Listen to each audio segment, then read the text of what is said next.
Hello all, here is another Jank deck, and your first clue is that we are using Frodo, son of Drogo, whose ability is exert another companion who has the Frodo signet to heal Frodo, which could come in handy against Twilight Nazgul, but is certainly not the focus of the deck. This is a deck all about the Shards of Narsil and an event called Still Sharp. Spot the Shards of Narsil to make a Gondor companion, strength +3 and damage +1. The inspiration for this comes from just being curious what Shards of Narsil is all about. It's kind of a card that functions the same way as Gandalf's cart. You put cards onto it that you don't need yet or that you want to save up, and then you take them on in later turns when you've drawn the right companion or when it's time to use the events that you'd like there. But it's much more limited. You have to stack Gondor cards, and then you have to add one to take a card from here into hand. So it's kind of weird. My main inspiration for using this is this event. In the Towers block, you get the Ringbound Rangers who have access to War and Valor, which against roaming minions makes the Gondor companion strength +3 and damage +1, and that's a really powerful event. This has the same end result, but it needs the Shards of Narsil to happen. Is that worth it? Is there any reason to chase after that? I guess that's what this deck is determined to find out.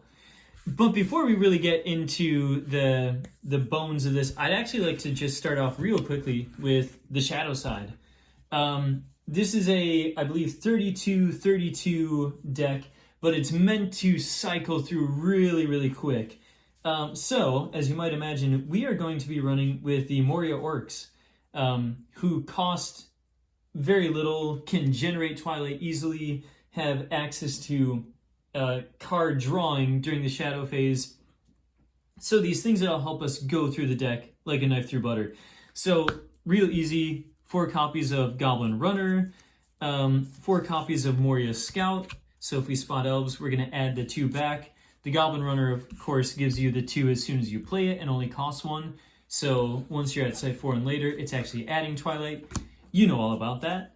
Then we have our 4 copies of the Goblin Scavengers. When you play this minion, play a weapon from your discard pile on your Moria Orc. We'll pause there for a second. Our 4 weapons are, of course, the Goblin Scimitars, which, when you play this possession, you may draw a card. So as we get this from the discard pile from the Goblin Scavengers, or when we're playing this from our hand, we're just drawing a card off of the top of the deck. So cycling through.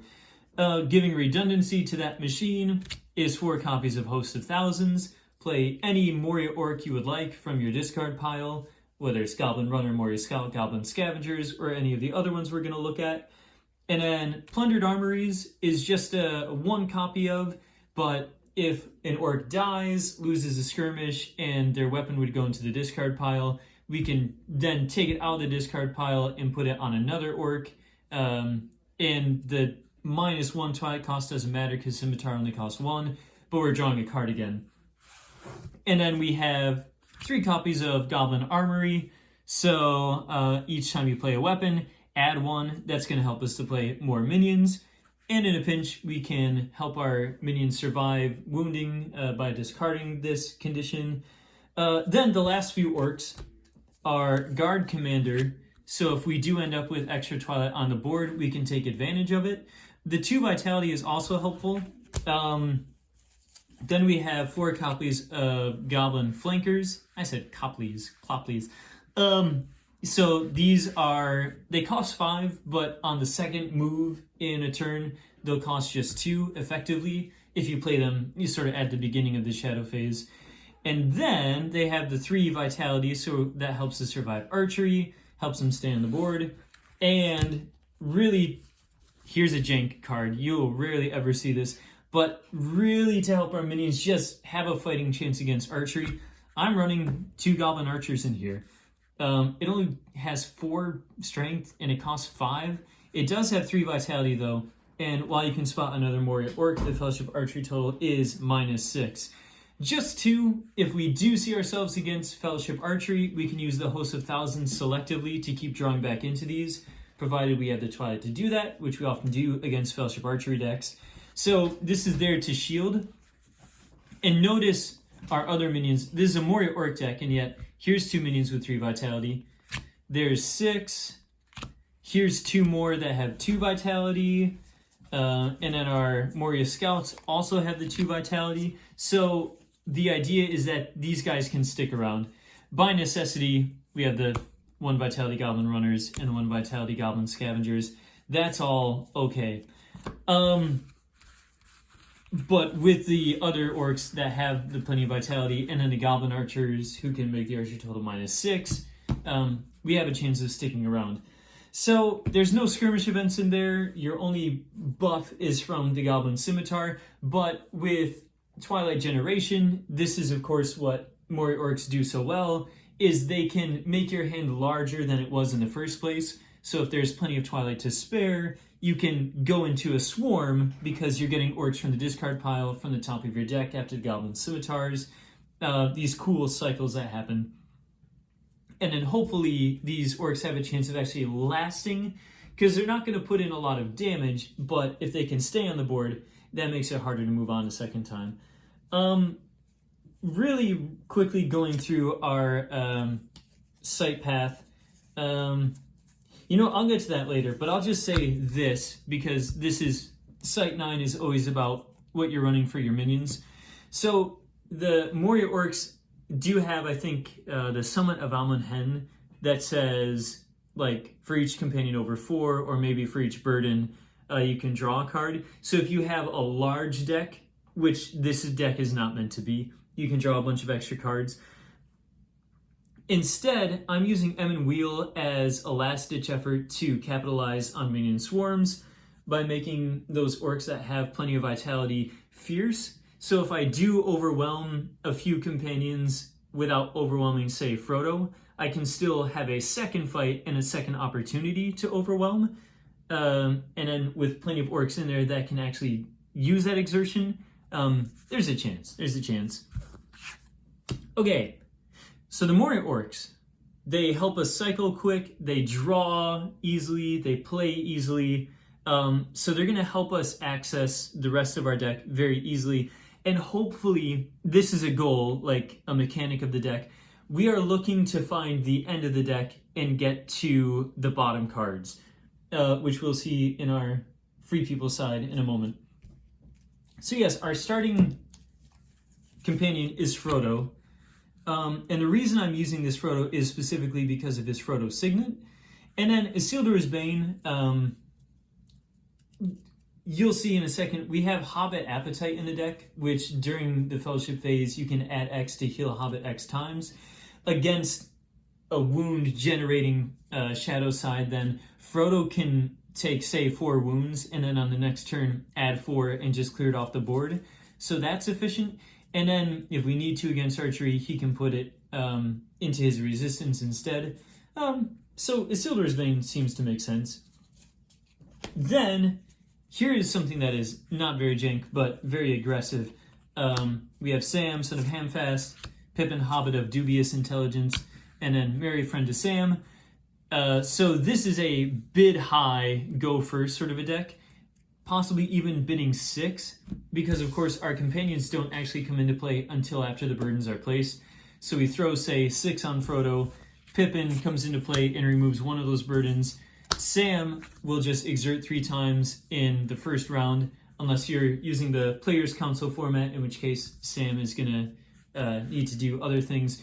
But, in like original format, this is obviously your bossly burden removal card. So we can exert 3 times, take 3 more burdens off of Frodo, take him immediately down from 6 to 2, and then if Sam is still around at Site 3, you heal him with the Sanctuary, and you can take the rest of the burdens off if you need to. Okay, I'm going to go ahead with this. The Pippin is expendable. Ouch. He does his job, he takes the burden off, and then in the first turn or 2, go against a really big minion, block them, send them away so we aren't getting crowded with companions, and then spare yourself a lot of pain against whatever big minion it was. Then you have Merry Friend to Sam, and he's got a cool engine. So I have 3 Hobbit Swords. Sorry, Pippin, but Sam, Frodo, Merry, and 3 copies of There and Back Again. So just the basic idea is that Merry is going to exert twice during skirmish phases with his Hobbit Sword and with There and Back Again to make companion strength 7. So I also have 3 copies of Stout and Sturdy, which will let Merry heal during a skirmish phase, take his vitality back up to 3 so he can exert twice again if he needs to. That's a really cool trick for Merry Friend of Sam, so he can boost companions up to absurd levels.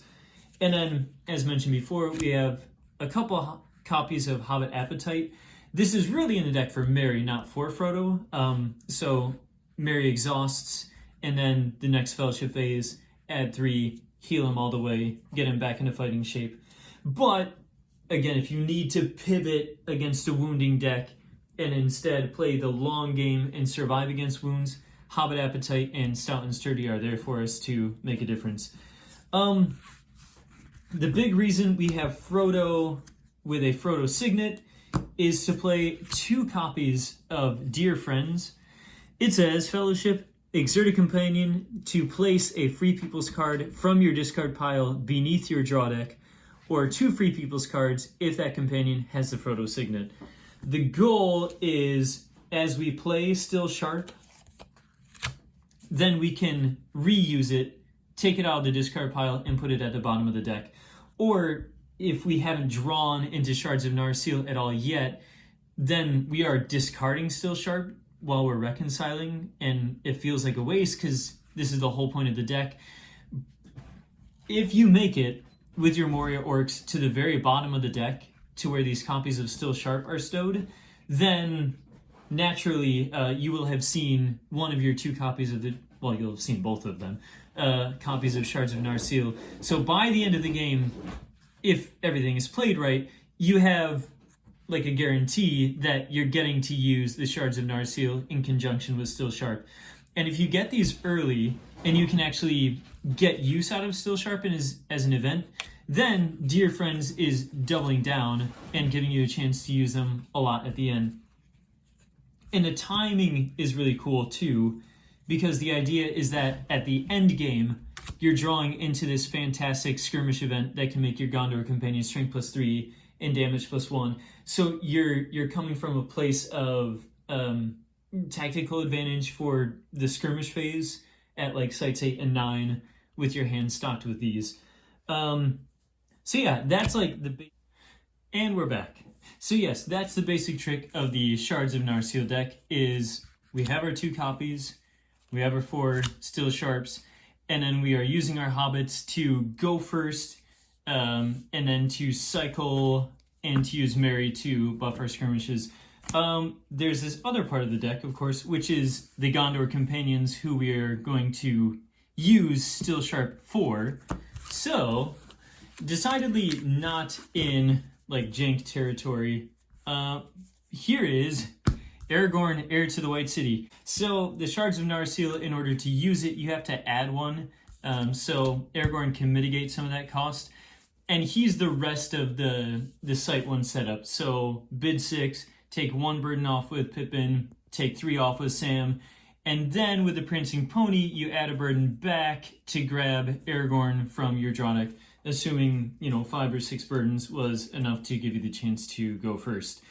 Okay, so if Aragorn can be out there turn 1, we can go ahead and just stock the deck with good things for him. So, of course, his Ranger's Sword, Aragorn's Bow, and then a Flaming Brand, and the Saga of Elendil.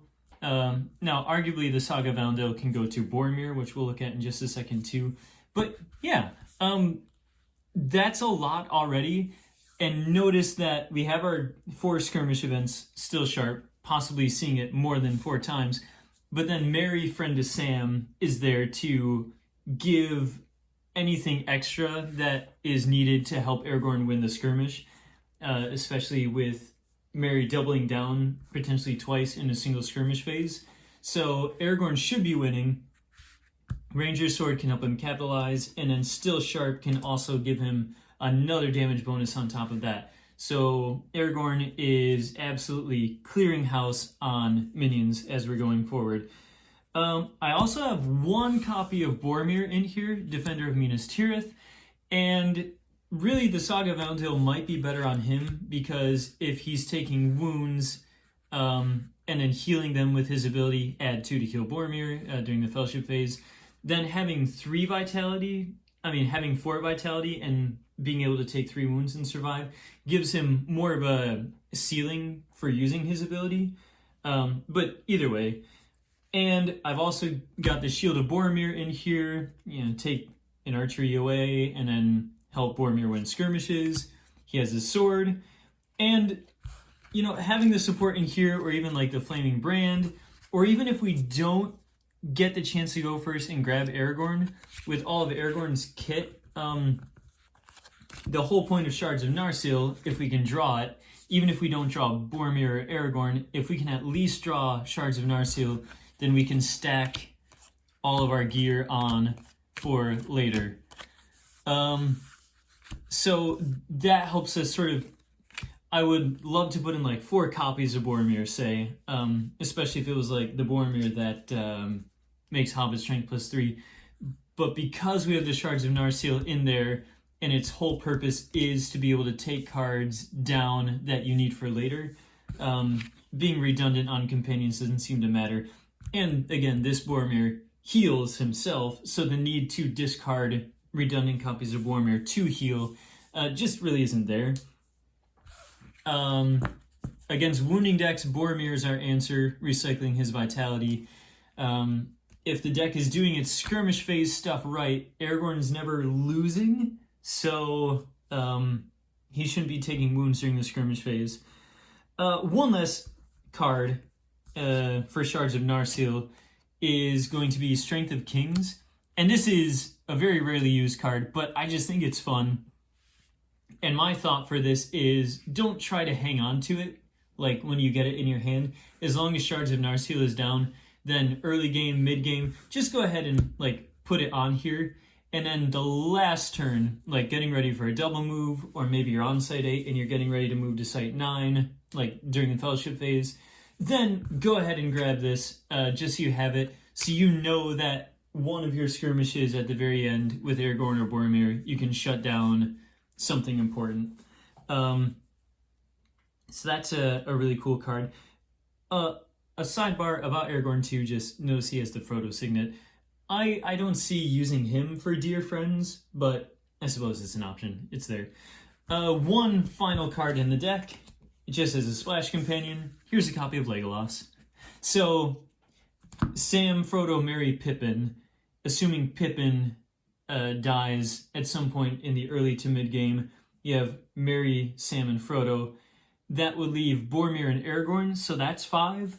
But if, say, Sam dies, or a companion you don't want to, there's space then for Legolas to step in without endangering yourself by having 6 companions. And there's no support in here, it's just he's good artillery. You can just put him down and obviously snipe as you go.